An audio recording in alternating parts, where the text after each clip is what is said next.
Today I'm going to accelerate your journey in 3D printing and painting by showing you some tips and tricks as to how I painted this 3D sculpture.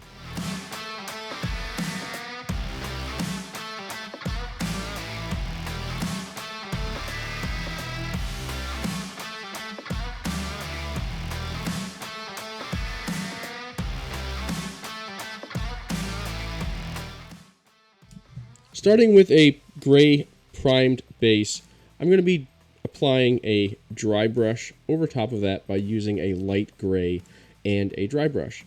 After I have this entire piece dry brushed, I'm going to spray over some brown colors over top of the stone areas to create some contrast. Now, the dry brush actually created the contrast between the grays and the whites, and then the gray transparent paint, the brown transparent paint, is going to add the contrasted color that we want. Like the brown is actually our base coat over top of the grayscale pre-shading that we did.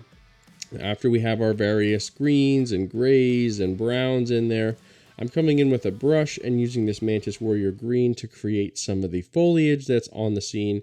Using the same exact technique, we pre-shaded with the dry brushing and then we post-shaded with the transparent paint. It's not really post-shading, it's more just base coating over top of a pre-shade.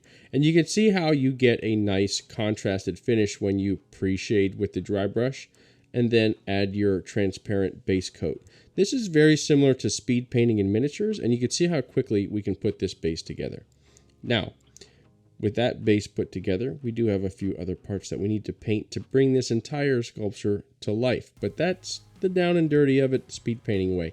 Now, all the things you see me use in today's video are available on my store at relentlessstormmodels.com, where you can get DIY kits and paints at a discount, and you can also see if maybe there's something there that you like that you would have me paint, and I'll do that for you. Check it out. Now, let's move on to everyone's favorite subject, skin tones. So, as you can see here, I primered everything in gray, and I'm going over all the skin tones in white. Now, for those of you that are repeat viewers here, you'll note that you're going to see some different techniques because I've changed my techniques over the years, and this is an older video.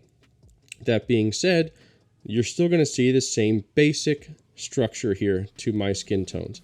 We always paint pink over top of a white base coat. Now, sometimes we can primer in pink as well. Either way, we want to spray all of our skin tones over a pink base because yellow always wants to be sprayed over top of a pink base coat, and skin tones, in this case, are a yellow color.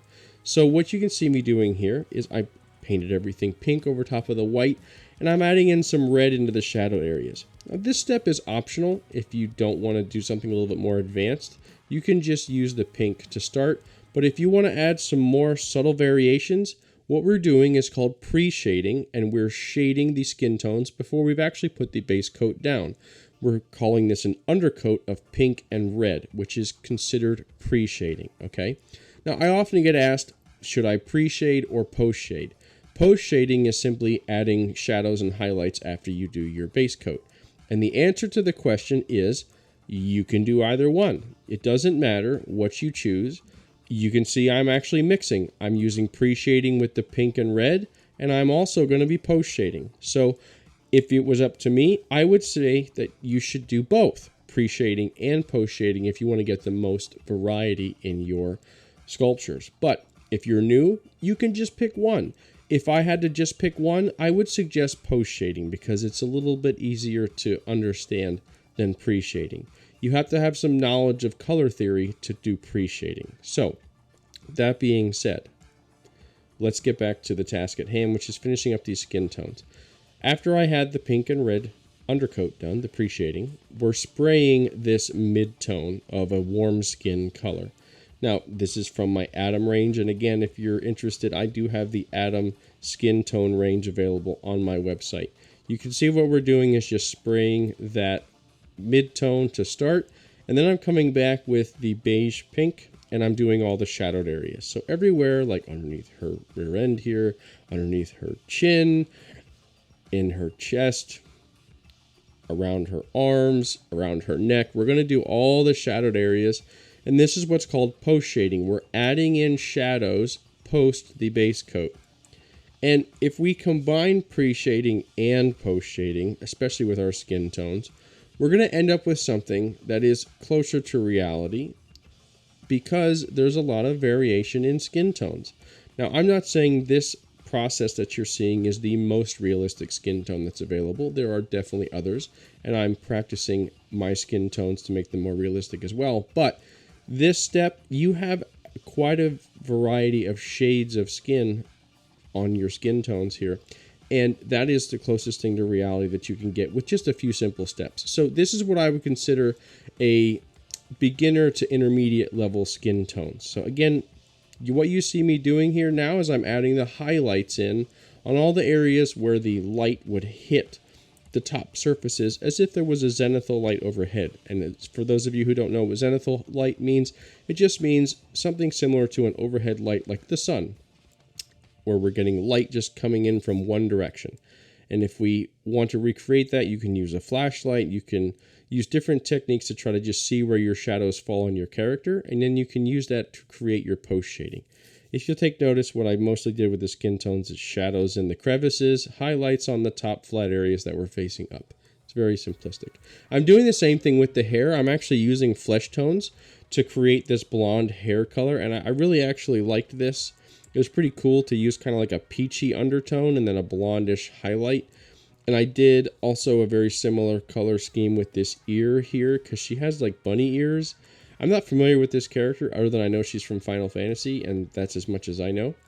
So she's a fantastical character, and we're going to give her a fantastical paint job by painting those ears. Now, after we move on from the skin tone colors, she has like a dark armor on, so we're going to paint everything black. And here you can just see, this was my old setup a while back.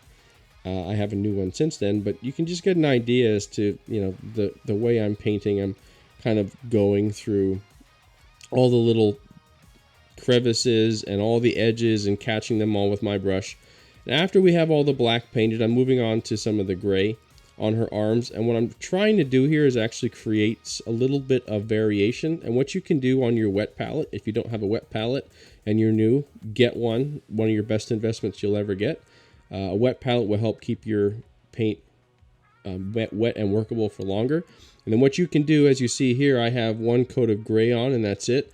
If we add a little bit of black into our gray, we can actually create a shadow, which we can still brush on underneath the arm, and it'll look really good.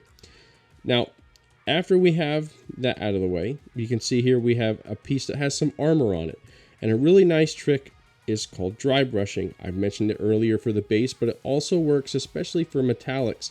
You can see here I'm just using a gunmetal color and a very small dry brush, and I'm going over to catch all those raised details. And what this does is it still makes it look like it's a black armor because it's mostly black, but the little bit of the metallic on the edges gives it that look like it's a actual metal piece of armor and not just black. We did the same thing with some brighter silver on her sides there, and now we're just painting some brown on her cuffs there on the edge of her sleeves. So you can see how we have that nice realistic metal look with the metallics, but we also didn't lose the depth that we created with the black primer, or in this case paint, I should say, the black paint to start. Now here you can see I'm working on the bow. I painted her nails, her hand, and I also painted like a khaki color for the grip on the bow. And I used a titanium gold color for her bow, which I thought was really unique. I wanted something a little different. And forgive me for the angles. Sometimes I struggled with this old setup to get the angles I wanted. My hands were often in the way, so forgive me for some of the lapses. My hands were in the way and just clumsy me. So you can see there I painted gold on the parts that are going to bring the bowstring together. Okay, and then we have some leatherish colors here that we're going to paint for the up above the handle, which look really nice. Now, this is where I'm going to have to apologize because I'm going to show you step by step what I did here with this portrait, but my fingers got in the way so many times. I've since corrected that on my newer videos, but again, this one's an older one from the vault that I'm digging up to share with you guys. Another great video with lots of tips and tricks. Now, we did her lips in a pinkish color. We're keeping with the yellowish blonde color for her eyebrows because, again, she's a fantastical character. And after we have those done, I painted on her eyelashes above and below the eyes with the black. I painted the white of her eyes using an ivory after that. Then I painted an outline of her eye using black to create an outline of the iris, I should say. After that, I added in some brown highlights of various colors, and I put some white specks near her pupils. And then I finished off with a gloss clear coat around both the eyes and on the lips to give it that added realism. And with all that, we can finally put this sculpture together on its base. All those beautiful colors, all stacked up. This is my favorite part, is when you finally see the whole thing come together with the head in place and the bow, and even there's an arrow to put in there as well. And I just think this one here was a very cool design and a character that was a lot of fun to paint. That's how you paint Fran.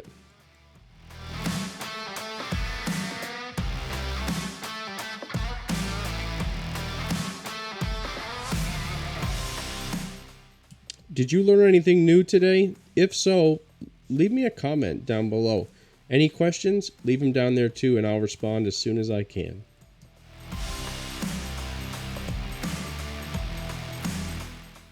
If you're interested in some tutorials, behind the scenes video, step-by-step guides, and including some paint along live streams and some other physical merch, head on over to my Patreon at Relentless Storm, or you can check out all that stuff. Also, follow me on Instagram, where you can get some more behind the scenes updates and other exclusive content. I hope to see you back here next week with another model.